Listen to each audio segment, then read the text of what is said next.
local station. Yeah, you're listening to 98.9 Northwest FM. You're on CarTorque with Matty J. Welcome to the show. It is just 7 o'clock. Tonight it's, when I say a Christmas special, because we've got one more episode for the year, and I'll put some planning for that towards the end of the show. I'm thinking of doing a car meet for the show, but we'll get to that a bit later. In the meantime, I'm joined by Alan. How you going? Good. Nice to be here again, Matt. It's always good to have you on, and we'll be joined as well by James from Estblshd as a usual guest, and obviously James from Man vs Movies as Man vs Movies. Give his page a like. He's doing great things on the radio. First of all, Alan, you've done some work to the WRX, I've heard. Yes. Right now it's not too big of a project. I just plan on doing some intake work, but what essentially happens at the factory when they designed the car was to avoid any kind of off-putting sounds. I guess they would think of them as off-putting sounds. Subaru decided to put a resonator before the air intake to quiet it down a little, so you really don't hear any turbo whooshing sounds that maybe, you might enjoy. I personally would thoroughly enjoy them, and currently now thoroughly enjoy them, but some people may, look down upon them. So to keep the car appealing to the masses, I believe they've put that in to keep it quiet. And so I decided to take it upon myself to, get under the car, rip it out, cut it, and now it no longer has a resonator on it. It's just an open pipe. Yeah. And on a cold day, you very much hear the and occasionally a shh, just occasionally, just a whiff of it, just a whiff of it. But in that same vein, I plan on putting a proper cold air intake in. The only problem is, the best manufacturer that I know of manufactures in America, so getting that in is going to cost me somewhere in the neighborhood of $500, and the exchange rate's not doing great. Yeah. But I figure it'd be a good Christmas present to myself. It would be. It would be. Nothing wrong with that. I think you were talking about possibly STI Turbo coming up soon, or? Yeah, that'll probably be in the more distant future, but an STI Turbo definitely. Because that definitely wakes them up. Yeah. Welcome to James. Hey, how's it going? Not bad, man. Obviously from Estblshd. He's going to talk to us about the meet that happened on was it Saturday? Yeah. Saturday. Yeah, that's the one. Yeah, that's the one. Yeah. I didn't get a chance to get down there because I was stuck at work, but we'll get to him about that. But in the meantime, yeah. So, what other plans have you got for the Rex? Like, because I'm intrigued by your Rex. It's a really neat example, and it's a late model GD. It's a mid model GD because it's a peanut eye. Yeah. So it's a mid model GD, which I reckon is still the best looking one, especially in SCI trim. They do look good. But yeah, because I'm always a big fan of WRXs because they're such an easy platform just to make power out of. Not only that, but like they're like Lego cars. You can just like put stuff on them and you can make them your own. Yeah, you can.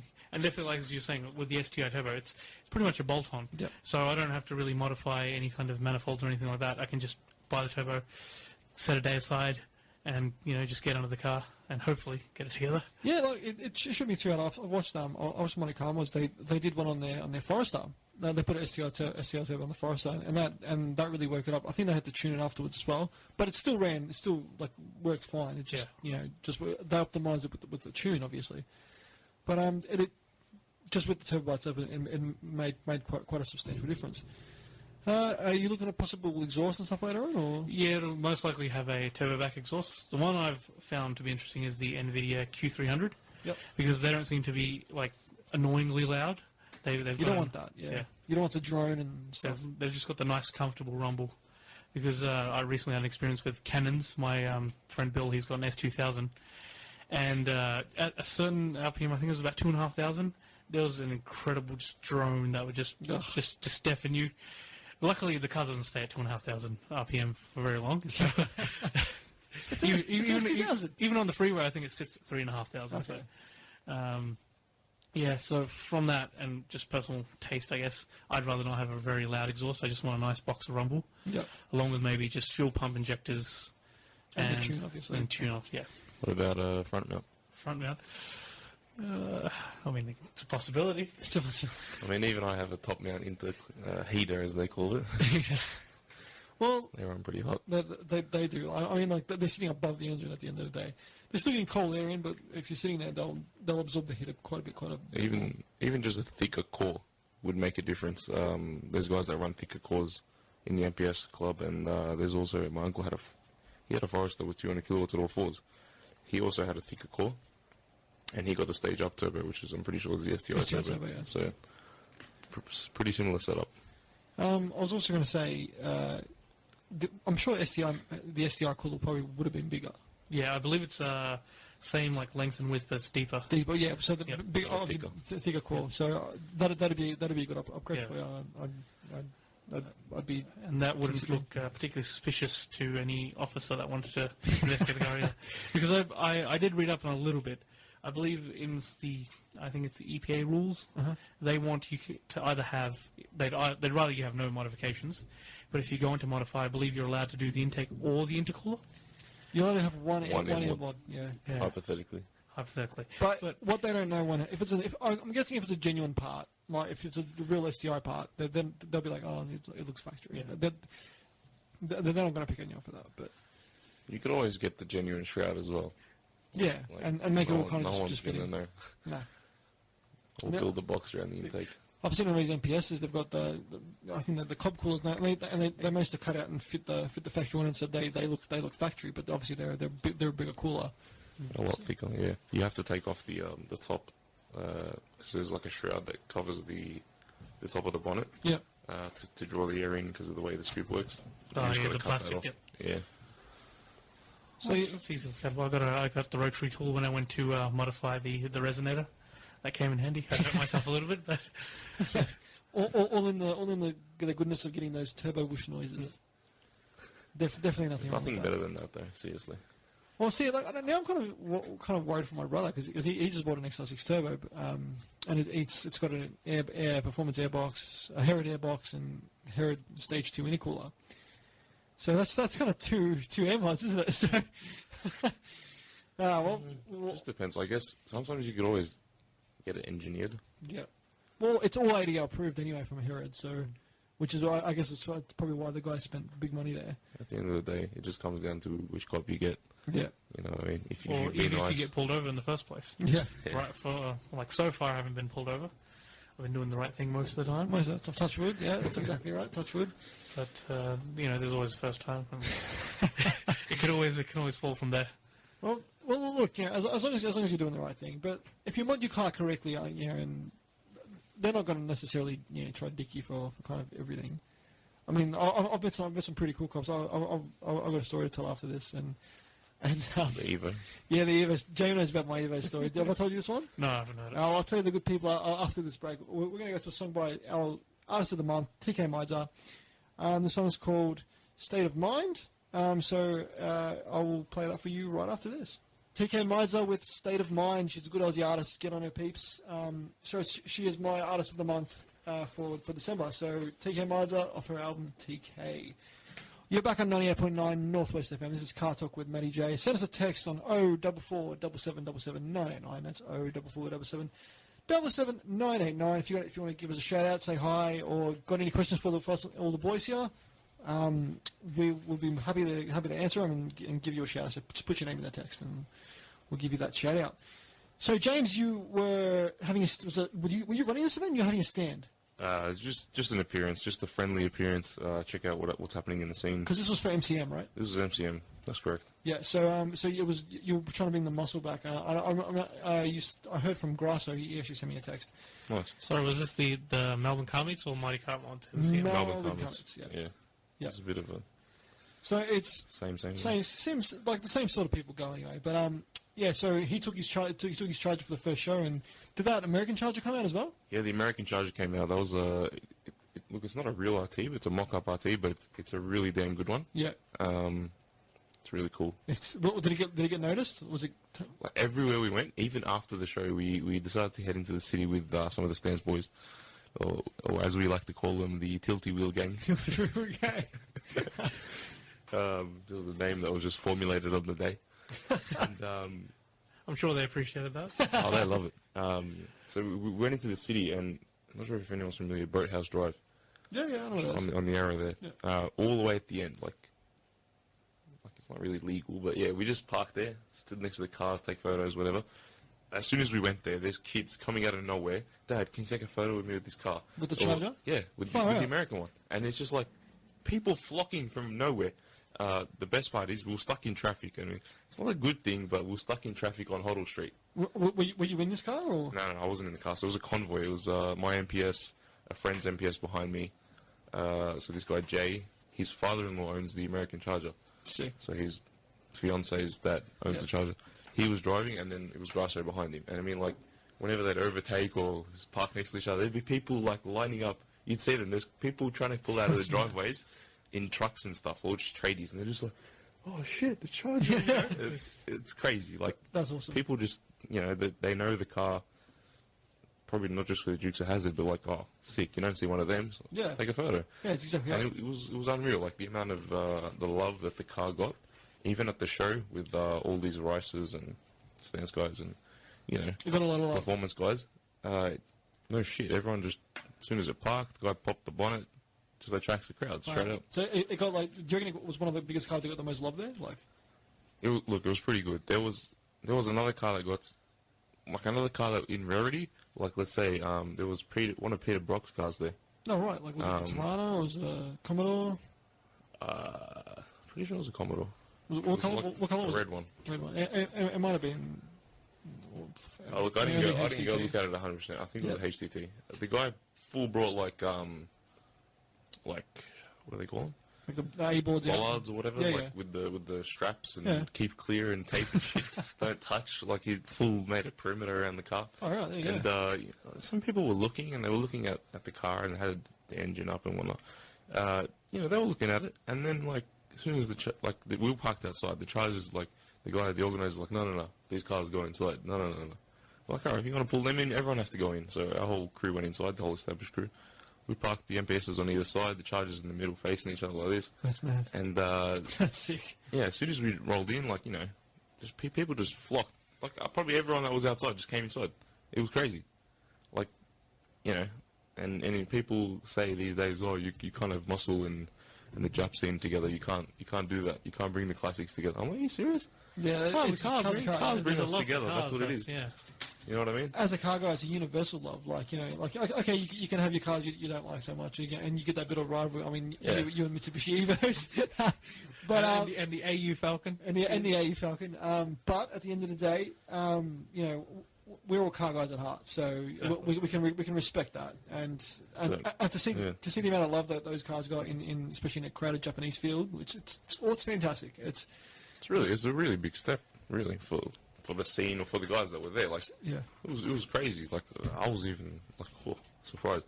I'm impressed for Melbourne, like, because usually Melbourne is so divided here with our car scene, because usually the Melbourne car scene is just, as we know, Honda boys, Nissan boys.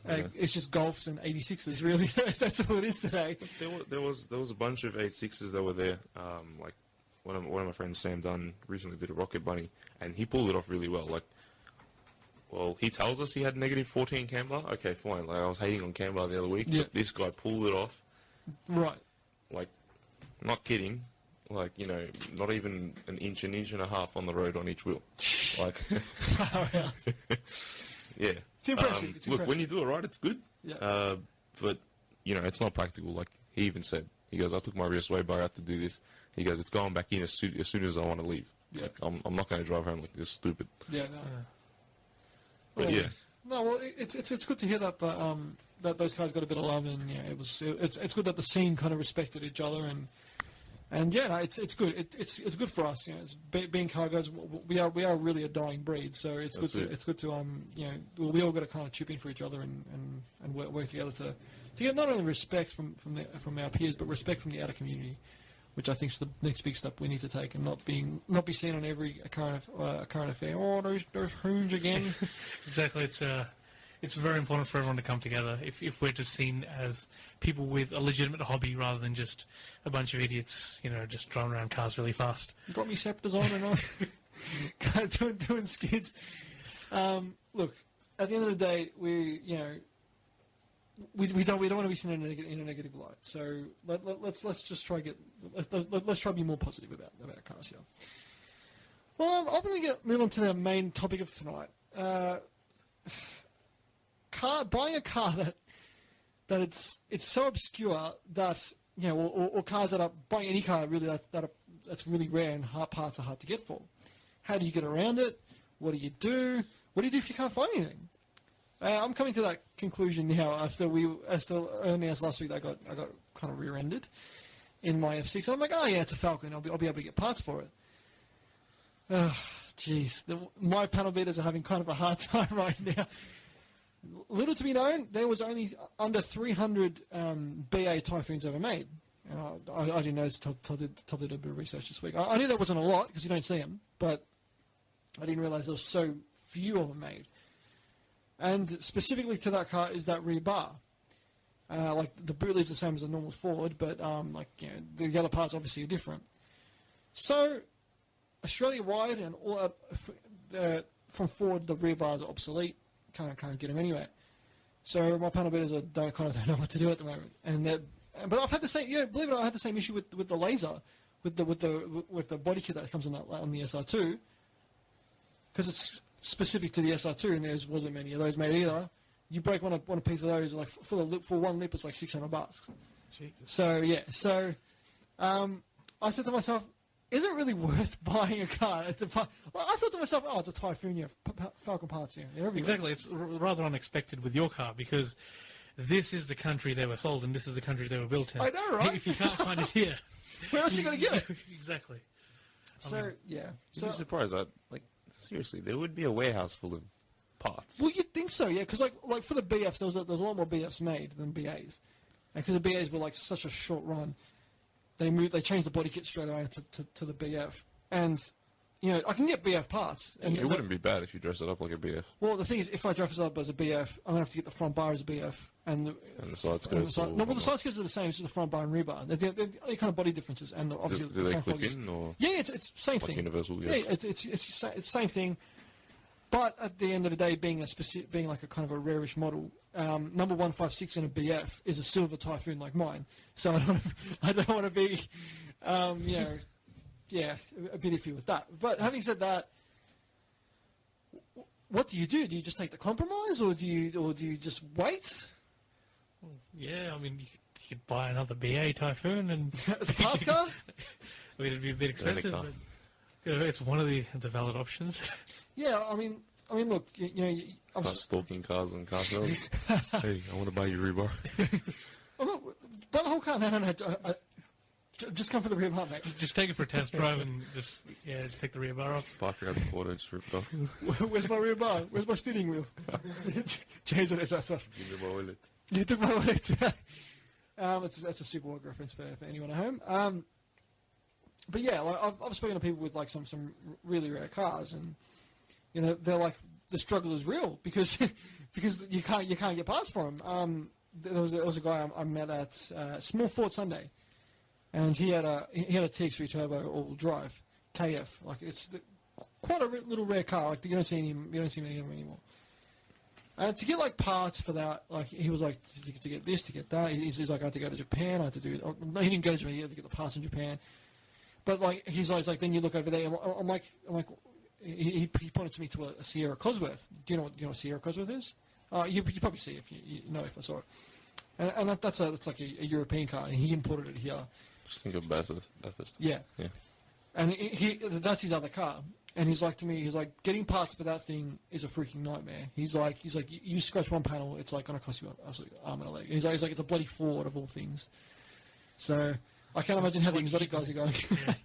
I mean, it's one you keep in the garage. The exotic guys, I'd imagine, would have enough money to fund, I guess, finding parts. Whereas the regular guy who's got a Typhoon like yourself, you don't imagine it's going to cost you as much.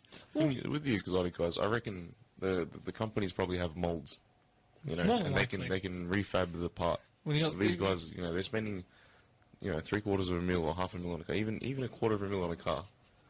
They're going to have parts for them. Like when I believe it's McLaren, if you crash your F1, they'll rebuild it for you. They've got everything, or they'll get everything at least together. But you're paying a much larger premium at that point. I mean, McLaren F1 itself, So it's a lot of money. See that? Wasn't, sorry, Jason, to interrupt you. Go I think on. it was Rowan Atkinson when he crashed his twice. Yeah. And the second time around, it was a $10 million fee. Like he still holds the record of the most expensive single car insurance claim of any car ever. So, and McLaren put it back together. Sorry, James. The thing is, we're all overlooking this harshly. It probably is harsh.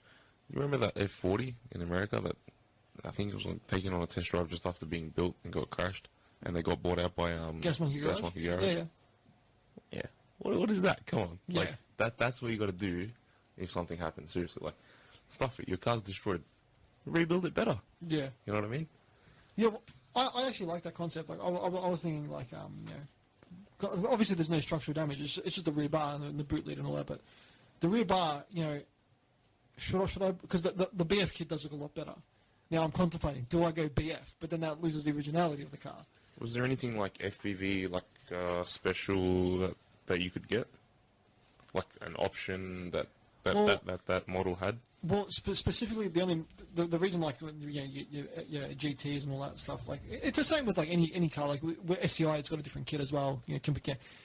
It's specific model parts, and for example, the BA Typhoon had that special part for that car. Like that kit was specific to that car. It was like the BF kit's specific to the BF Typhoon. So there's no like option that you could choose. Let's change this. Well, I could theoretically put a GT rear bar on and just have, but then I've got to get an extra pipe. Otherwise, we just have a cutout, and it's like I look stupid. Yeah, one straight pipe and one normal. I'll just put a fake pipe like you see some of these cars. Just tape it in. Duct tape. Duct tape fixes everything. Duct tape in the WD-40. James can attest to that. It does hold the world together. But yeah, I was just shocked that because my panel beater called me. He's just like, we're coming for a chat. And I'm looking at the car. The car's stripped here. It's all apart. And I'm just like, far out. He's like looking at me. He's like, we can't get anywhere. Like I even tried calling some contacts I know, some auto salvage, some places that especially deal with FPV. And I spoke to one guy, and I want to give his place a plug. And he's like to me, he's like, what are you after? I'm like, I'm BA Typhoon rear bar. He laughed. He actually laughed at me on the phone. He's like, good luck. He's like, when we get him in, guess how much they sell them for? 4K. 4K. Second hand for a rear bar. It's not even. It could be an issue. What is it, like polycarbonate plastic or something? I'd say just pull your car apart and sell it. Yeah, well, it'd be worth more. It's actually worth more in parts than it is as a car together. To strip or not to strip? That's the question. I love the car too much to do that. But I was shocked. Like I thought I'm going to buy a Falcon. Parts are easy to come by. Yeah, well, servicing parts and mechanical parts. Yeah. Body parts and interior parts, because the interiors are different as well in a Typhoon. Just the prices are astronomical, and I'm just like far out. Like just because it's got the premium FPV badge. And also, here's the thing: if you have an FPV, it's similar to like if you have like a Ferrari or like a HSV and stuff like that. They won't sell you parts. Get this: Ford won't sell you parts unless you give them your VIN. They won't sell you. So if you have an XL6 You Turbo, legit had to own one before you can buy something. You legit have to own one. So if you say, I want a Ferrari wheel, where's your VIN? Oh, it's this one. Oh, that didn't come on that car. We won't sell you that wheel. Same thing applies. And I'm like, for example, if my brother was to go in there today, I've got an XL6 Turbo. I'd really like an FPV kit. FPV kit. Oh, sorry, we're not allowed to sell it to you. It's a Ford, man. It's not a Ford. It's fine. We'll give it for an FPV. Yeah. But still, it's a bit dramatic. I'd have to say. It is. Like I freaked out. Like the same thing goes with HSV. Like they won't sell you parts unless you have to prove it's that VIN and it's. When I saw this one, and it kind of blew my mind. I'm like these are generic everyday cars. They're not like $300,000, $400,000, $500,000 supercars. So I guess it kind of show the exclusivity you do get when you buy specific models. I mean, you might possibly with STI, possibly with this similar thing. You might say, I want to buy STI rear bar from for STI boot lid spoiler from Subaru. They'll be like, no, sorry, you have to have an STI to do that. Otherwise, you have to go to Wreckers and you can get it from there. Just it's Yeah, so it makes me wonder. What should I buy next? A Toyota Camry? Just parts are just easy to. Just buy a Prius, man. A Prius. Yeah. Actually, Priuses are hard. You don't see many Priuses in Australia. Go against everything you've ever believed. Buy a Prius. No, man. If I the day I buy a Prius is the day I get a lobotomy and I get my whole mind taken out and just. Anyway, yeah, that's not going to happen. Not going to happen for a long time. But yeah, I thought I'd just share that with you guys because. To get your take on it, it's kind of... because the most adversity I've probably faced isn't that much because I haven't really gone looking around too much for spare parts. Yeah. But when I was taking out, or planning on taking out the resonator, I wanted to have an extra one just in case I decided to, I guess, put the car back into original condition. Yep. In case it didn't work well for me or whatever. And the closest wreckers to me, they actually had a WRX there. They called it their hero car for the week. Was DIY? Yes, it was. And I went in, unfortunately, too late because the car was absolutely gutted when I got there. Those hero cars are gutted first thing, yeah. And what I suspect happened was, because the resonator isn't a part that anyone would really want. Like, if it breaks, you probably would just cut the bottom bit and leave it as it was. It's not really something that somebody's like, I mean, I went after it, but I don't see it being a demand item. Yep. So what I suspect happened was, somebody who runs their own spare parts store gutted the car and now has a few there because I inquired at another spare parts place about the resonator. I was quoted $120 for a piece of plastic that makes the car quieter. And, you know, I mean, it's nothing compared to a $4,000 bumper. Yeah. But still, in the scheme of things, it's a piece of plastic. It's a piece of plastic, exactly. For, $120 for a second-hand piece of plastic, I just decide to just go without and cut my own one up, and if I run into a problem, we'll address that when we run to it. Yeah. Sorry? Shout out. So James got a shout out. Who are you going to give a shout out to, man? So my girlfriend, she's basically started her career. She's the second day in, and she's already, hesitant. So I'm going to give her a shout out. Hang in there. What's she doing? She's working in accounting and, in finance. Oh, nice. She's doing well. Pretty good firm as well. Stick it out. Stick in there. I mean, it's hard on public transport and all, but you can always get your boyfriend to drop you off or pick you up. Well, there you go, James. You heard it first, people. James is now officially a taxi service. Yeah, that's Uber. it. He's Uber. Uber in the MPS. Get paid to boost. Get paid to boost. Actually, those Uber drivers make good money. I know. People quit their jobs just to become Uber drivers. I heard this article I read the other day. This Uber driver, what did he do? He bought 6 houses. He's $1.5 million in debt, and he works for Uber. He drives, around. He's $1.5 million in debt. Makes it, but the thing is, the overheads on his properties are like $5,000 a month for 5-6 houses, K each roughly. This guy's making $6.5 grand a month in rent, plus his wage. Far out. So his overheads are 150% minus in a way. Yeah. So that's pretty good. So you heard it here first, people. Uber driving is the next thing. Well, I had a guy come into work on Super Cheap, and he's like to me, he's after some formats. We get heaps of those people. Well, tons of them, man. Heaps of Uber drivers come to Super Cheap. And he's like to me, he's like, I need some mats for my car. I went out to his car, and we tried the mat in there, and he's like, oh, yeah. I don't like it. He's sussing. I'm like, do you need anything specific? He's like, look, I'm an Uber driver. I'm like, this is the first time I met it. I've never met an Uber driver. I was excited. I'm like, oh, Uber driver. And he's like, yeah. He's like, I quit my job. He's like, I had a good job, but he's like, I make pretty much almost double the money as an Uber driver. He's like, I choose when I want to work. I sleep in the mornings. I kick back at night. I just work when I want to work.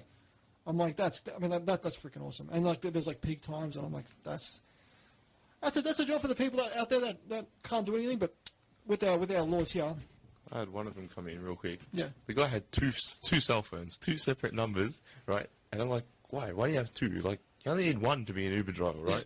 He's like, no, you got it all wrong. It was an Arab guy. He goes, no, you got it all wrong. The second one is, while I'm on a job, I can see the hotspot on where the special is, so I can make more money, double the rate.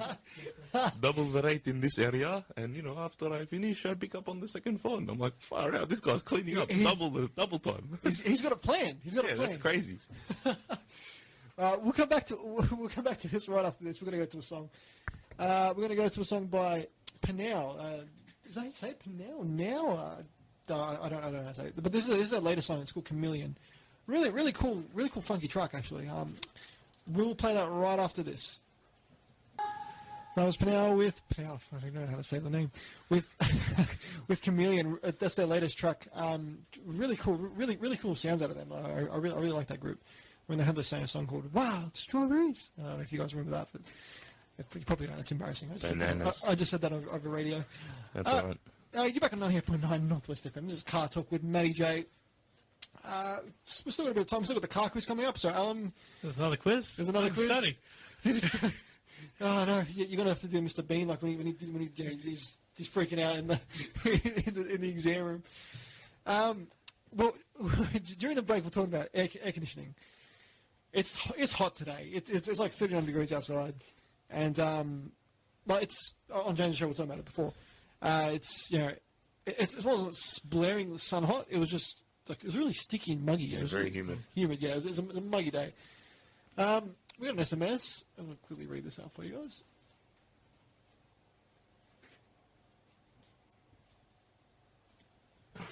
It says, "Hi Matt, sorry to hear about your car being rear-ended. Buy American or German. You'd always be able to get parts." I'm not too sure who that's from, but yeah, like some people say some German parts and like European car parts are harder to get for as well. I know this guy. And my mechanic says there's an Astra Turbo there at the moment, AH Astra Turbo, and it needs a full rebuild. They can't get piston rings anywhere. Worldwide, they can't get piston rings for this thing. So the car's just sat there, the block's apart, everything's apart. Like me and the mad scientist got to rip apart the block. No, it's legit just sitting there with like, you know, the internals everywhere, and there's like they can't get parts for it. So it's not just me. I mean, and an Astra, you'd think an Astra, they live on them there in the UK and Europe, but I think it's time to modify. They're gonna have to engine swap. Put an Alice too. Barra the world, #Barra swap. K20 swap. K20 swap. But yeah, because it's so hot today, we've been maxing out our aircons. My aircon in the Laser, for example, takes 9 of the 10 horsepower that the car has. So I'm like struggling to get up hills. I have to drop it back a couple of gears. But you said you guys have got kind of cool features with your aircons being turbocharged cars. So. Yeah. So, for example, you were saying, James, you got like an eco button, and the eco like switches off the thing when you come on cam and boost. Yeah. So the eco mode on the Mazda.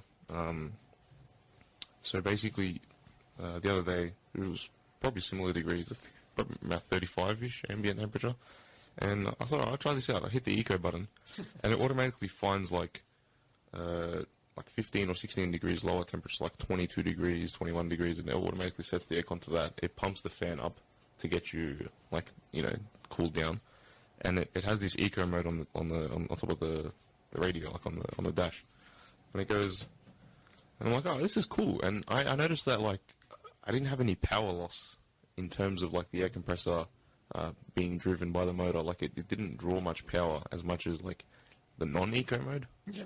and it, like, even being a turbocharged car, it's still a 4-cylinder. Like, it doesn't have that much bottom-end power to, like, spin compressors under load and whatnot. So you really feel like a power loss until, you know, the turbo makes up for it. So the eco mode, I think that's a really cool feature. Yeah. And as soon as you put the foot down, as soon as you boost decides to come in, or when it's programmed to come in, it's like it cuts back a lot, like 75% almost on the AC compressor. Yeah. And it just, like, you know, you feel like you're driving normally again. It's excellent. Yeah, and the WRX has a similar feature, except it's just got the one AC setting. Whenever it senses that you are trying to get more power out of it, it'll automatically cut the AC. So you get maximum power to get to the next bit of the drive-through for KFC. Rollbacks. Rollbacks. Well, you always got to get to those Maccas and KFC car parks as quick as possible as you can. But I must say, I don't think the WRX has a very good air conditioning system. I mean, it keeps you cool, but compared to cars that are more geared for comfort, You guys want to know the funniest part? So we get all this hate, Eva and WRXs, you know all this Subaru/Mitsubishi hate. If you want to know the funniest part, right, is the aircon in your car was built by Mitsubishi. There you go. Well, Running Mitsubishi parts. no wonder it performs so poorly now. I mean, yeah, most aircons in most cars are built by Mitsubishi. Yeah, I got the Mitsubishi parts in the Laser. Yeah, same. So, And yeah. even in the Mazda, I got Mitsubishi aircon or compressor housings and whatnot. So Yeah, they're all in bed together with the car companies. They're all in bed together. I'm not too sure who that text was from, but thanks again. Just if you want to send us your name, we'll give you a shout out on the text line here. I think it's quiz time, Alan, because James had his quiz a couple weeks ago. It's Alan's turn. You G'd up? Well, I'll have to be. I mean, I'll give it my best. Give it your best, mate. Your best is not going to be good enough. You're going to have to do better than best. So, what's the record still at? Still at 8. 8. And for some reason, my brother still has that record. And everyone's calling hacks, but he actually surprisingly did it. And I gave him some hard questions. So here is the CarTorque famous car quiz. Question 1. The Mitsubishi Evo's engine placement is transversal or longitudinal?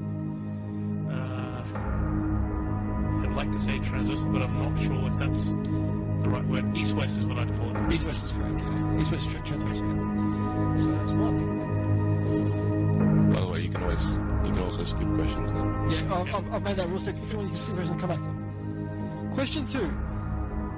In Mitsubishi's Evo, AYC stands for what? We'll come back to that. Come back to that one? But I'd just like to say, as a Subaru man, you asked me an awful lot of Mitsubishi. Hey, it's what I do, man. It's what I do. It's what I do.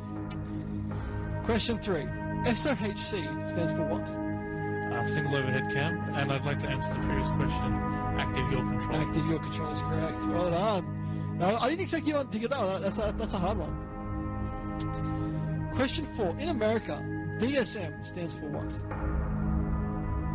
You'll notice when the Americans they say a lot of DSM cars, which had a lot to do with Mitsubishi and Dodge vehicles and Chrysler vehicles. I'm not too sure about that. Can We can skip that one. skip that one? Question 5. The DeLorean used an engine from which manufacturer?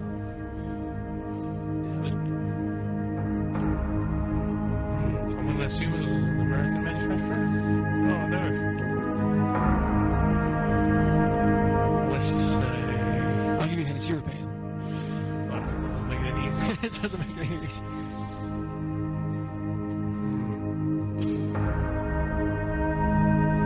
We'll skip it. Come back. Yeah, we'll skip that. All right. Question 6.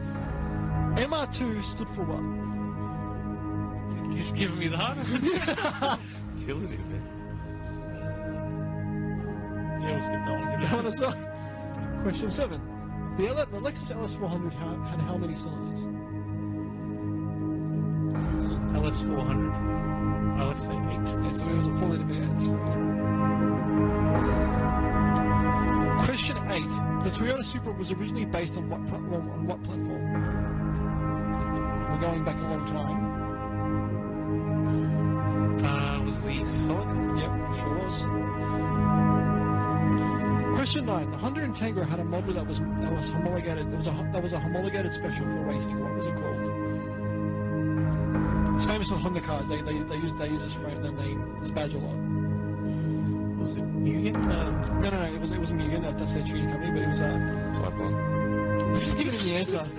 See, I thought I Type couldn't R was hang just... back, seriously. Well, for the Integra, it was for the homologated option. That's what they. Really? Yeah. Because I obviously know of Type R, but I didn't expect it to be... Yeah, it's a badge, man. They got Type S. I'm going to have to give it to you because James freaking wrecked it. Give him half a point. Yeah, I'll take half of that. Take half. Question 10. The original Subaru Liberty B4 had how many turbos? 2. Yeah, that's correct. I believe Mark's had one of those. Yeah, very laggy in the mid-range, but Yep. But he, cool car though. I believe he got 160 kilometers an hour on the freeway. But that was in New Zealand, so I don't think he can be prosecuted here. Mexico. In Mexico. Everyone races in Mexico. All right, question 4. In America, DSM stands for what? So you're saying this is related to... Mitsubishi and like Chrysler Dodge. Because they were all in bed together, that company, and they released some cars that were under that DSM name.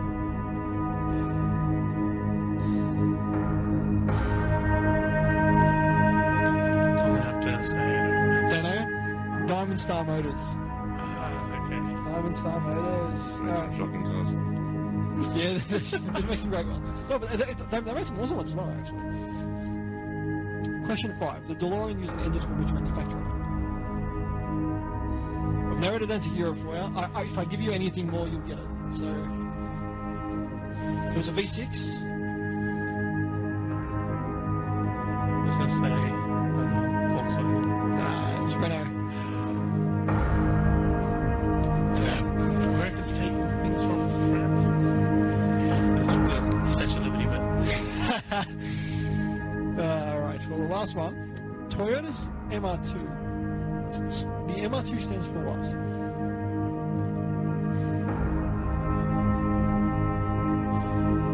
the LSU stands for.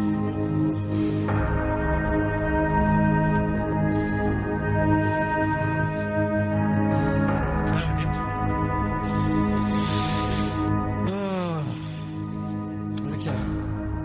Tell him what the 2 stands for. Two-seater. That's what the 2 stands for. Think about where the engine's placed.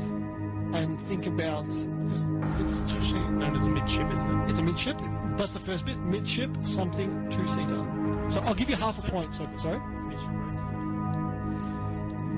If I get it. Close. That was close. MR2 stands for midship, runabout 2-seater, or mid-engine rear drive 2-seater. I would have taken any of those answers. So I'll give you half a point for that. So I'll take half a point. So you are now equal top at the scale of 8. So 0.5 from what James ruined your answer with, and 0.5 now gives you 1, 2, 3, 4, 5, 6. Hang on. 1, 2, 3, 4, 5, 6. You got 7. 7. Oh no, sorry. Got 7. Sorry. False alarm. See, if I didn't help you, you'd still be lower than me. Or equal to me. So, we'll call it truce. Yes. I'm happy with a 7. 7? I just feel like if I'd studied, I could have got maybe the MR2, but the other 2 I had no clue. Yeah, no, that's cool. The other 2 are hard. Like Diamond Star Motors and that would have been a pretty hard one to get. People do know it though, but it is a hard one to get. But I'm happy with He it. was lucky you knew the Evo one. So he keeps his enemies pretty close to this one. Yeah, I know. It's a good feature, is all I'm saying. Well, we're going to go to our last song of the night. We're going to go to a song by Safia. Do you guys know Safia? No. Yeah. Maybe if we hear a song. Yeah, this is a great song. This is off. I heard this recently. I think they're off their latest album. So this is called Safia, My Love Is Gone, and I'll be playing that right after this. That was Safia with My Love Is Gone. Real cool track. Really upbeat and just a real good banger, to be honest.